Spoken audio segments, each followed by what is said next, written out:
بسم الله والصلاة والسلام على رسول الله وعلى آله وصحبه ومن والاه. قشتنا لا برصت لا شرح معاني الصلاة. قشت بابتي أويك لسورة فاتحة بون قشتنا آتي مالك يوم الدين. يعني باشاي روج قيامة يوم الدين قيامته. إذا دفرمي عبد الله كرة عباس الرضا ورحمة خوالي بيدا فرمي سبارد بمالك يوم الدين فرميتي لا يملك أحد في ذلك اليوم معه حكما كحكمهم في الدنيا. هيت كسيق لقل پروردگار لو كاتدا حكمي چنيوغ لا حكمي للدنيا كابرا باشا او دا صلاة دارو او دا صلاة دارو او حاكمة او ايش حاكمة او ايش حاكمة بلام لقيامت او نامينيتن هرهمو ملك كان دەگەڕێتەوە لای پەروەردگار هەر هەموو بەندەکان بەملکەتی خەڵکەکە دەگەڕێتەوە بەردەم خوای پەروەردگار. پەروەردگار دەفەرمووێ ئەتینا فەردا تاک تاک هەر هەمووی دەگەڕێنەوە و بەملکەتی لە بەرامبەر پەروەردگار ڕادەوەستن. بەڵام اینجا الله جل جلاله دەفەرمێ لا يتكلمون إلا من أذن له الرحمن وقال صوابا. كواتا هيت كسيق لبوين نية هيت قسيتش بكاتين لو كاتدا إلا مقر پروردگار إذني بداتن قال الصوابا هندك بيان وايا وتي لا إله إلا الله قلتنا ولا إله إلا الله.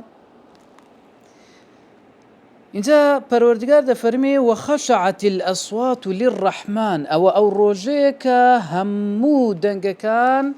كبوينا بو دنجي پروردگار كواتا هيتس كسيق نية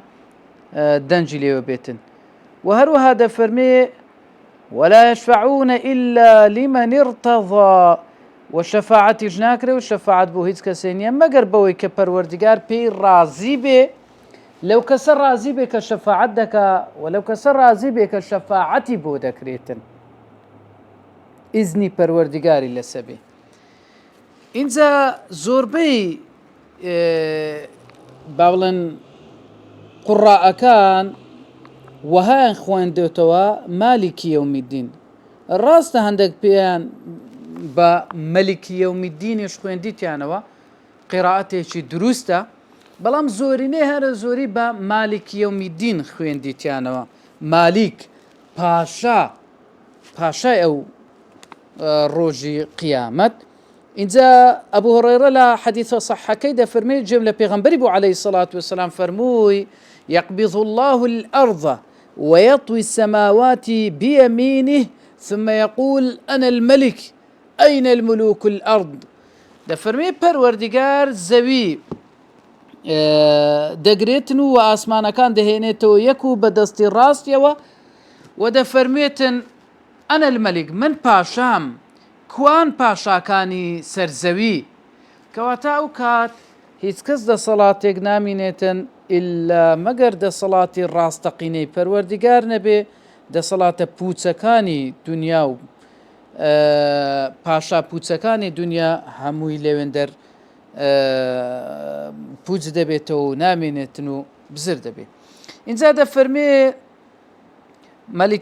مالکی یەومی الدین ملك يوم القيامة پاشایەتی ڕۆژی قیامەت لە بۆ چێ لله وحده تەنها بۆ خوای پەروەردگارە کەواتە فەلا مەلەک مقڕب هیچ مەلایکەتێکی نێزیک و هیچ پێغەمبەرێکی نێردراو و هیچ پاشایە لە پاشاکانی سەرزەوی لە بۆی نییە ئەو دەسەڵات و پاشایەتی هەبێتن مەگەر خوای پەروەردگار نەبێتن. لا أحد يملك مع رب العباد مثقال ذرة. هیچ کەسێ دەسەڵاتێکی نییە لەگەر دەسەڵاتی پەروەردگار بەقەدەر تۆسقالە زەڕێکیش دەسەڵات لەو کاتی نامینێ مەگەر دەسەڵاتی حەقی پەروەردگار نەبێتن. اینجا الله جل جلاله دەفەرمێ قوله الحق له الملك يوم ينفخ في الصور. همو ملك كان بو پروردگار و همو دا صلاة كان بو پروردگار او كاتيكا نفخي الصور لي ددريتنو قيامت دبيتن. الله جل جلاله دفرمي يوم هم بارزون لا يخفى على الله منهم شيء لمن الملك اليوم لله الواحد القهار كواتە ڕۆژێک کە شتەکانیان پێ پیشان دەدرێتن دەسەڵاتەکان هەموو بۆ لای پەروەردیگارن دەپرسرێت دەسەڵاتی ئەمڕۆ مڵکایەتی و پاشایەتی ئەمڕۆ بۆچێیە تەنها بۆ خوای تاچی باڵا دەستە دەفەرمی من هذا يتبين لماذا خص الله يوم الدين بالمن لەبەر لێرەوە ڕوون دەبێتەوە لەبەر چییە پەروەردیگار یەوم الدین ڕۆژی قیامەتی تایبەت کردووە بە پاشایەتی و دەسەڵات و مڵکەوە ئەلێرەوە بۆمان ڕوون دەبێتەوە چکە لە ڕۆژی قیامەت تكون فيه الأملاك زائلة هر همو ملكاتيكان لا دسيو نامينيتن والسلاطين هالكة وهمو سلطو دصلاتك وهيزك لناو دەچێتن نامێنێتن والأموال فانية وهمو پارە و سامان و مڵکێکیش لەناو دەچێ و نامێنێتن تەنها مڵکی ڕاستەقینەی پەروەردیگار فيكون الملك خالصا لله تەنها ئەو پاشایەتی و دەسەڵاتێک کە دەمێنێتەوە تایبەت و تایبەتە بە پەروەردیگار منفەریداً بێ تەنهایە خۆی قائما له دون غيره تەنها خۆی پێ هەڵدەستێ و هیچ کەسێکی تر نییە ئەو دەسەڵاتە بگرێتە دەست اینجا دەفەرمێ وأن الحكم والأمر والقهر والشفاعة لله وحده هەر هەموو ئەو شتانە کاروبارەکان تەنها بۆ پەروەردیگارە پەروەردیگار کاتێکە دەفەرمێ رب العالمين الحمد لله رب العالمين الرحمن الرحيم مالك يوم الدين رب العالمين دفرمي انزا مالك يوم الدين ايش دفرميتن لبرتيا ليعلم ان الخلق والامر بوي بزاني كا هم دروس كراوكان وهم كارو باركان هر هموي لجر فرماني خواي پروردگار يوم لا تملك نفس لنفس شيئا والامر يومئذ لله هم كارو باركان لجر دستي پروردگار الملك يومئذ الحق للرحمن وكان يوما على الكافرين عسيرا كواتب راستي ملك الراستقينا ملكك بمينيتو دا صلاتك پروردگارا ثم ردوا إلى الله أموالهم الحق باشا ألا له الحكم وهو أسرع الحاسبين بله إنزا حتى تدبير أو حكم سبارت با أمر خلق أمر وكو قوتمان درس كراوكان وفرمانكان أو آتي نوزي سورة انفطار بو سبارت بملك دا صلاتيتي آتي 26 سورة فرقان بو سبارت بحكم دا صلاة آتي 62 سورة أنعام بو سبارت بتدبير بريو بردني كاركان يدبر الأمر آتي سي سورة يونس لله وحده أولا وآخرا همو لبو پروردگار سرتا وكوتايكي إنزا كده فرمي يوم الدين يعني يوم الجزاء والحساب روجي پاداش دانوو لي برسينوية أو روجا چكا پروردگار ده فرمي فأما الذين آمنوا وعملوا الصالحات فيوفيهم أجورهم ويزيدهم من فضله كواتا فيوفيهم أجورهم كواتا وانا پاداشتەکان دەدرێتەوە ئەو کردوانەی کە کردویانە کەواتە ڕۆژی قیامەت لەبەرچی پێی دەگوترێ ڕۆژی پاداشدانەوە چونکە ئەو ڕۆژەیە کە ئەو کەسانەی کردەوەی چاچیان کردەوە پاداشتەکان وەردەگرنەوە و ئەوەی کردەوەی خراپی کردبی پەنا بەخوای پەروەردگار سزاکەی خۆی وەردەگرێتەوە اینجا دەفەرمی وهذه الآية المباركة وفي هذه الآية المباركة عدة أمور لنا أو آية قوري كمالك يوم الدين تنكارو بارك تيدا كوبوتوا يكميان إثبات الملك والخلق والأمر والحكم والتدبير لله أولا وآخرا زيجربوني پاشایەتی و دروستکردن و فەرمانکردن و حکم جێڕان و بەڕێوەبردن و هەموو ئەوانە لە بۆ پەروەردگارێ تاکو تەنهایە لە سەرەتا و کۆتاییدا كأوشمان باسكرت قد بيناه رونمان كردوا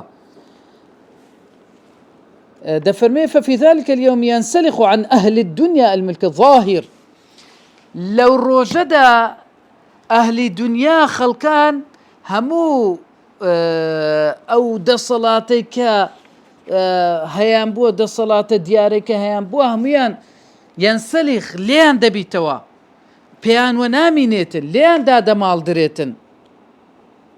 أويك كابرا للدنيا دا كيف بيدهات بلام لو ناميني ها قرآن دا فرميتسي ولقد جئتمونا فرادا كما خلقناكم أول مرة وتركتم ما خولناكم وراء ظهوركم أويك خواهي پروردگار دا فرمي بتاكو تنها دينا ولايم إيما وقتون لسرتا دا دروس ما كردون وأوشي كا لدنيا دا مالو سامان وملكو دا صلاة وهرشتك هبو تواو أوانا شاموي دا رواتن وتركتم واستان لهنا بزيتان هشت هيتي نماوا لدواي خوتان هموي بزيده هلن لدنيا دا هيت برو قيامتنا أويك دواميان أو آتا أو زي جردكاتن إثبات القسم الأول من الأقسام التوحيد دواميان زي جربوني قسمي يكم بشي يكمي توحيد كبشي يكمي توحيد سيا دلي أقسام التوحيد بشكان وهو توحيد الربوبية خالصا لله سبحانه وتعالى توحيد الربوبيات شكا توحيد سيد زورة ونيا ربوبيات ألوهيات أسماء الصفات دلي أو آتا جربوني بشي كمي توحيد كتوحيد الربوبية بخوا دانانا بپروردگار دانانا خالصا لبخواي پروردگار انزا أو آتا سيم خالي دفرمي إثبات يوم الآخرة أو آتا بيمان ضلي روجكيا روج قيامتا روجكيا بيوستا هموتان تيدا كوب بنوا بيوستا هموتان لوي آمادبن وواجبي إيمانت بوروجها بي وباورد بوروجها بيتن لو بيغمبر عليه الصلاة والسلام للزور بي حديثة كان دفر من كان يؤمن بالله واليوم الآخر هركسي باوري بخواو بالروج دوائي هي كانت زور قرينجا إنسان باوري بالروج دوائي هي قرآن دفر كل نفس ذائقة الموت وإنما توفون أجوركم يوم القيامة فمن زحزح عن النار وأدخل الجنة فقد فاز وما الحياة الدنيا إلا متاع الغرور كواتا وإنما توفون أجوركم يوم القيامة هذا كان يدريتوا للروج القيامة كواتا واجب إنسان باوري بو روج هبيتن وكار لبو روجبك لذا ينبغي على الإنسان أن يسعد لذلك اليوم بيوسلسر إنسان خوي آمادبك بو روجا كار بكاتن بويكا بقشتو پروردگار كواتا فالعبد إذا لم يعمل في الدنيا إنسان أقر لدنيا هيتي نكرد بو هيتي برو بيج نبرد بو بعد ساوري هيتي جنكاتن هيت رويتي بكاتن وكو حسن كور صالح كان نمونه ده انتو با دو دير الشعر لسر أو بابتي دفرمي إذا أنت لم تزرع وأبصرت حاصدا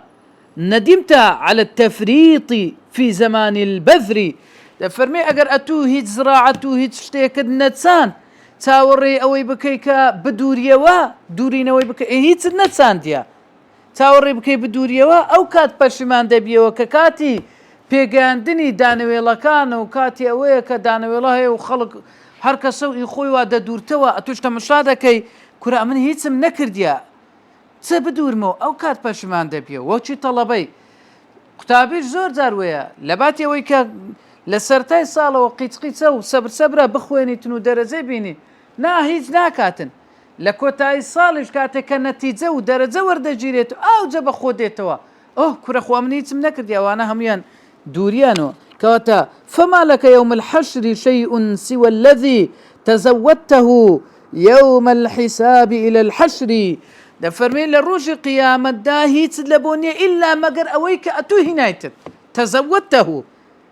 أتو كرديت الزخيري خود ست كرديت الزخيري خود أتاريت كرديت الزخيري خود ميك أبو وكيت كنايتيا وڵا دەچماوە دوکانی کۆسمەتیکە چییە ئەوەی دەکڕم و فرانی دەکڕم و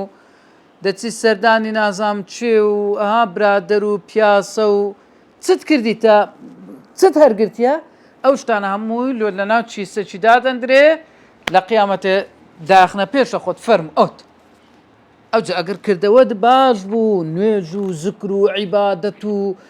تەهلیلە و تەسبیحات و بەڕۆژوو بوون و عمرە و ئەوانەی تێدا بوو قسەی باش و فەرمانکردن بە چاکە و ڕێگریکردن لە خراپە ئەوانەی تێدا بوو ئۆ لە قیامەتێ خۆشبەختی پێ دەکەنی دەڵێ چێ دەڵێ خەڵکەکە ها و مقرأ و کتابیە ئینی ظننت ئەنی ملاق حسابیە فهو في عيشة راضية في جنة عالية کورە وەرە خەرچینە وەرن ئیمە بخینەوە کتابەکەم ها بزان چی تێدا ئۆ هەموو شتە باشەی تێدا هەیە هەمووی دەخینەوە ئەمما خوانە خواستە ئەگەر خراپ بوو وەزعت باش نابی اینجا چارەم خاڵەوەی کە ئەو ئاتە پیرۆزە جێگیری دەکە و لە خۆی دەگریتێن ئیثبات البعث والحساب جێگیر دەکە کە زیندوو بوونەوە هەیە و زیندوو دەبرینەوە و هەروەها لێکۆڵینەوەشمان لەگەر دەکرێتن چونکە دەفەرمێ فەیجازی المحسن بما قدم کابرای چاکەکار ئەوەی کە پێشەیە خستیە پاداش دەدرێتەوە والمسيء بما قدم وكابراي خراپە کاریش بەوەی کە پێشەیە خستیە بەو کردوانەی کە کردێتی ئەوش سزا دەدرێتن کەواتە ئەو بەندەیە بە پێی کردەوەکانیەتی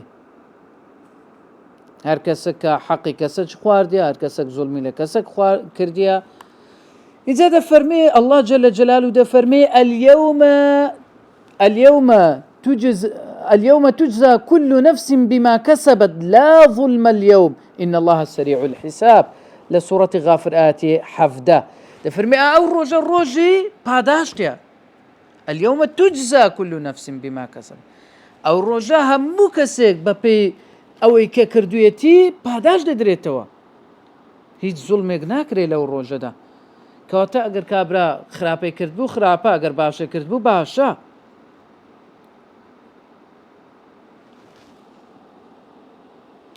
باشە اینجا دەفەرمێتن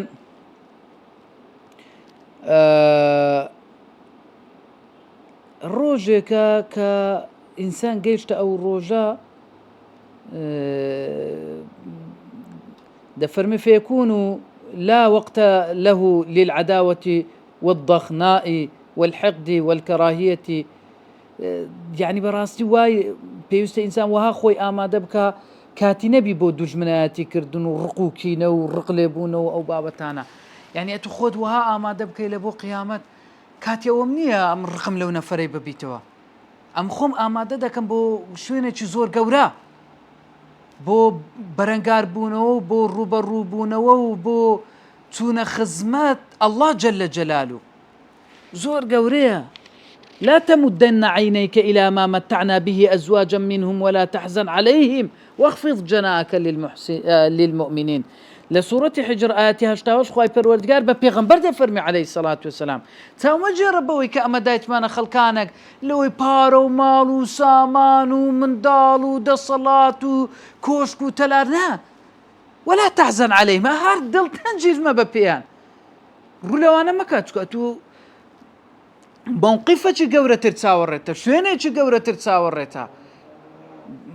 لیقا و ڕوبەڕووبوونەوەیەکی گەورە چاوەڕێتە ئیوەی نییە تو خۆت بەوەی مەشغوڵ بکەی لەگەر ئەو خەڵکە و خەمی پێ بخۆ فلانە کەس وەڵا فلانە ئەو سارەی گۆڕی وەڵا ئەوە فلان ئەو های کرد زۆر خەمی لێ مەخۆ هەر فکرێکی لێ مەکۆ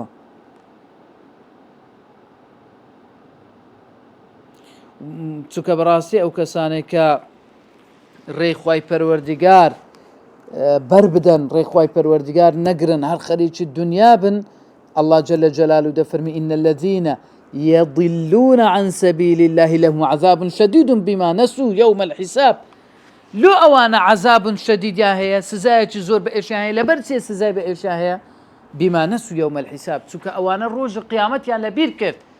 تشوك أوانا خەیاڵیان نەکرد ڕۆژێک دادێن دەگەڕێنەوە بەرامبەر پەروەردگار پرسیاری هەموو شتێکیان لێ دەکرێتن ئەوەیان لەبیر کرد لێ تووشی ئەو سزا گەورەیە بوون بۆیە زۆر زەڕورە کە خوای پەروەردگار ئامۆژگاری پێغەمبەر بکە عەلەیهی سەڵات وەسەلام ئێمە دەی بەڕاستی ئەولاتر خۆمانی بۆ ئامادە بکەین. جا رب العالمین فالله مالك الدنيا والدين، پەروەردیگار مالك و پاشای دنیا و قیامەتە.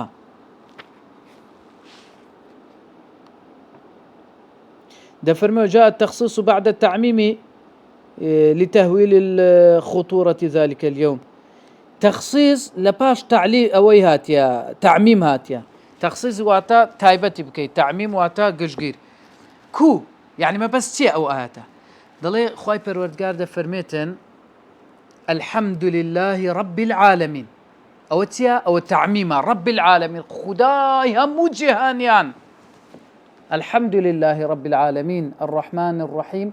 مالك يوم الدين، باشا ودا الصلاة دار يوم الدين أو تخصيصه يوم الدين تايبتا كاتج تايبتا رب العالمين قشتيا لولا باش أو قشتيا أو تايبتيا شينا لبوتيا لبو ترسانا كبزاني خداي همو جهانيا كان خداي أو كاتو دا الصلاة بزاني لو كاتي پروردگار اگاي لهمو بارودوخه كان هيا لو كاتي لي برسينود لقر دكريتن ها لي برسينود لقل دكريتن چونك الروجة زور خطرة فهو يوم يجعل الولدان الشيبا من ضال صري سبيدة بلا قرسي وزحمتي أو روجة، وهو يوم عبوس روجة زور خراب، يوم عظيم روجة زور قوريا لبرت عظم لطوله قوري لبر أوي زور دريجة كاتكي زور دبيتن وأو روداواني تيدا روددن زور قورنا بلي لبر هندي يوم عظيم. إذا كوتا قسكان من بودينين بو حديثي بيغمبري خوا عليه الصلاة والسلام كثابت ده فرمي أنا أبو هريرة رضا ورحمة خواه لي فرموي خلقانك ببيغمبري خوان قد عليه الصلاة والسلام فرمي أي بيغمبري خواه هل نرى ربنا يوم القيامة إما خواي پروردگار دبينين خداي خومان دبينين للروج القيامة. بيغمبر عليه الصلاة والسلام فرموي إيوا سيري مانجي تواردتان كردوا ليلة البدر يعني أو مانجي كبرة بدر مانجي بر تاردا ديتتان ليس دونه سحاب تكاها زمعت مانج لق باريشي لقسكي واتا بردبيتن هر ناي خويا يعني باریک که پیدا گوتره هلال ونیا بهموی دا گوتره قمر تواو پر بیتنو شوق بداتو پیدا گوتره بدر لولا سرودكش أو كوارد بودلتس طلع البدر علينا طلع يعني أو هلاد لسرمان بدر مانجي بدر كزور جوان بوا لتسوارده پازده تاو پر دبی جوان دبی بشوق دبیتن إذا دا فرميتن آيا إنكو كاتكا تماشاي أوي دكان تماشاي مانجي دكان ليس دونه السحاب هيث هوريك نبيتن مانجي تصار دبي تسن بواضعي ديديني تسن جوان وروناكو بواضعي ديبيني آيا ديبينين أوا قالوا قلت يان بلا بيغمبر إخوة بلا ديبينين بيغمبر عليه الصلاة والسلام فرمي كاتكا روج لدريا هور بيشي نقرتيا دتوانن بيبينن بواضعي فرمي بلا بيغمبر إخوة عليه الصلاة والسلام فرمي بوشي ويش خواي پروردگار دبينن يحشر الناس يوم القيامة خلشي كاتك حشر ذكرين للروج قيامة فإنكم ترونه كذلك ها بوشي وازف خواي پروردگار دبينن واتا يعني بوشي وازا دبينن يعني زور بآساني ببي اوي هيتس بربست وشتكا بيتن زور بآساني دتوانن پروردگار ببينن او كاتش كخواي پروردگار إذن داداتن إيمان داران بيبينن باشا أو كاتيا إذا خلق لروج قيامات بيان دا قلت لي هركسا كتشي پرستيا بابتسي تنشويني أوي بكيوتن خلقانك هنا الروجيان پرستو شويني الروج دكون خلقانك هنا الروج شويني الروج دكوي الروج دستا ناو جهنمي أوان جگر روج دكوي دتنا ناو جهنمي خلقانك هي شويني مانگ دكوي مانجي پرستيا لقل مانگەکەی شوێنی مانگەکەی دەکەی مانگەکە دەستە ناو جهنمی ئەوان ژەگەر مانگەکەی دەچنە ناو جهنمی خەڵکانێک هەیە تاغوتی پەرستیە لەگەر تاغوتەکان دەچی إلا دفرمي وتبقى هذه الأمة فيها منافقوها لنا أمتي منافقة كان دمينينو منافقة كان درين خوامان برسيونيا تكلا دنيا نوجان كرديا لقر إيمان داران بوينا ونيا خواي پروردگار كباسيان دكا وإذا قاموا إلى الصلاة قاموا كسالا يعني نوجان دكر بس نوجان بتنبلي دكر أجرنا نوجان دكر كواتم منافقة كان نوجي دكا نوجان كرديا بعساب خوان أوان دمينينو إذا دلن أوا خواي پروردگار هات فيقول أنا ربكم بيان دا قتري من خواي إيوم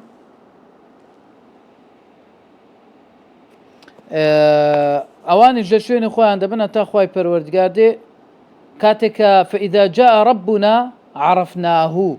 كاتك الله جل جلاله دي إيمان داران دي ناس نوا فيأتيهم الله خواي قوردت الآن دفرمي أمن خواتانم فيقولون أنت ربنا دلين تو خواي إيمي إيمان داران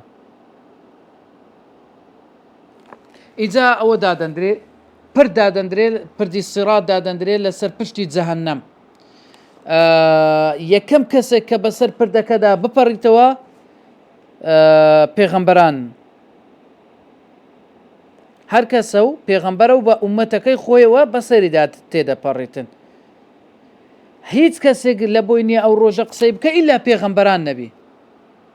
و قصی پیغمبرانیش او روژه چیه اللهم سلم سلم خوایا سلامتم کی خوایا سلامتم کی او قصی پیغمبران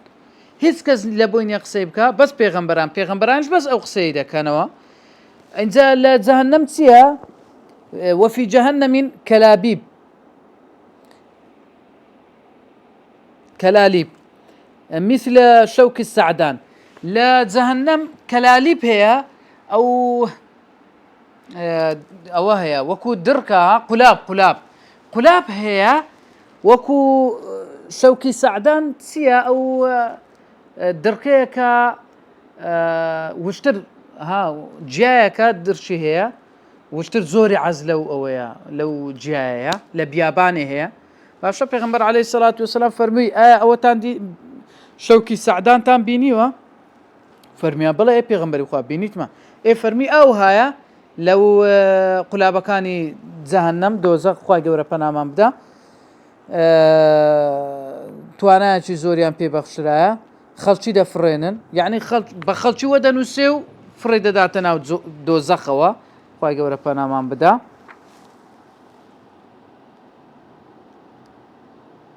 اوجا خلق هي وكو بروسكا دروا خلق هي صبر دروا خلق هي دكويت سر بي يعني سرچوكا كان درواتن شو هذا الروشتن خلقكي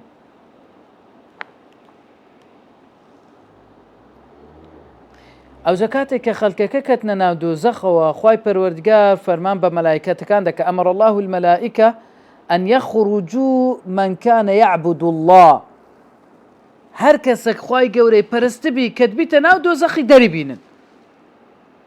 فيخرجونهم دتن ملائكة كان أوي كدبي تناو دوزخي دري دينن ويعرفونهم بأثر السجود كدا الناس نو نأوهم خلقي كدا الناس نو بشوين السجدة كان يعني سبحان الله شوين السجدة آقر ناي خواتن ناي سوتينيتن شوين السجدة كان يعني مايتوا دناس نوا أو إيمان دارة داري دينو دي بنا باشتي كوري يعني أجر نيجي نكي شويني سوزدكاش الدستي دو ملائكات أتوي درنايمي هربري أمتي محمدي مع عليه الصلاة والسلام أجر نيجي نكي اللي وين داري الفوتاي ها روشتي ناد ناس نوا لوي ضرورة إنسان نيج كردن لاوين داريش قطار الدكاتن كابرا مثلا هر تاوانا چي دكا بزنابي نيجي تركا دبي دائما لقر نيجي بيتن إنزا دهين دريتوا درو حتى وكو يكم كسك حتى وكو آخر كس كلا دوزخ در دهين دريتا نيزيك در خواه بس درم بينا لدوزخيتن دو هذا فرمي خواه لبهاشتم نيزيك بخوا لدرگاي بهاشتي دو هذا تلاي درگاي بهاشتي دل داوي هيتت كناكم دو ما وقت بدنگ دبي دو داوای ئەوەی دەکە کە خوای پەروەردگار بیباتە باش هیچیت کەی ناوێتن إنزا خواي پروردگار دفرمي ويحك يا ابن آدم ما أغدرك أليس قد أعطيت العهود والميثاق ألا تسأل غير الذي أعطيت. دفرمي چەند غەداری بني آدم ئایا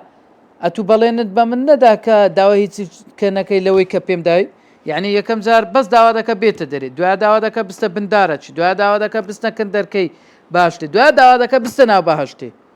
باشە بەڵام خوای پەروەردگار هەم بەڕەحمان بەڕەحمە بە حاروباری ئەو بەندەیە پێدەکەنی ضحك الله منه، خوای پەروەردگار پێدەکەنی بەو بەندەی، یعنی ئەو بەندەیە سەبر هاتەوێن دەر دوای هاتە بندارەکەی وت خوایە داوای چیتکە ناکەم بەس بمبێ کندەرکەکەی بردێ کندەرکەی تەماشای بەهەشتی دەکان دەخۆشە، خوایە بمبێ باشتێ داوای هیچ چیتکە ناکەم.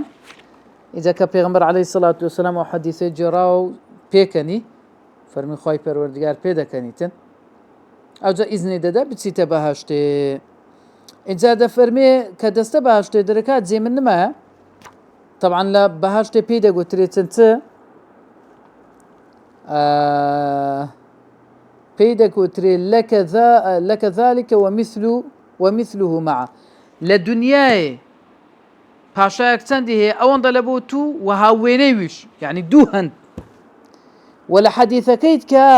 دەفەرمێ خوای پەروەردگار دەفەرمێ لەکە ذلك وعشرة أمثاله، دە هەندی ئەوەی دنیایە. و لە حەدیثەکەیت کە دەفەرمێ لەکە ذلك ومثله معه، ئەوەندە و هاوێنەی ئەوەندەش. و ئەبو سعید دەفەرمێ ئەمن جێم لێ بووە کە فەرمیەتی ذلك لك وعشرة أمثاله، ئەوە و دە هەندی ئەوەش لە بۆ تو بیتن. يعني سبحان الله چەند بەڕەحمە. ئەوە ئاخر کەس کە لە جەهەنەمێ دێتە دەرێ دەستە بەهەشتێ خوای گەورە ئەوەندەی دەداتی. ئەدی کەسێک بەنداتی بکە و کەسێک زکری بکە و کەسێک بێفەرمانی خوای گەورە نەکا، دەبی ئەو کەسە چ ماڵ و مڵک و سامانە چی بداتێ خوای پەروەردگار لە باش. خوای پەروەردگار بەهەشت بە قسمەتی هەموو لایەکمان بکاتن، هەموو لایەکمان بکاتە شایستەی ئەوەی کە ئەهلی بەهەشت بین، طاعەت و عیبادەتی هەموو لایەکمانی قبول کردبی. والسلام عليكم ورحمة الله وبركاته.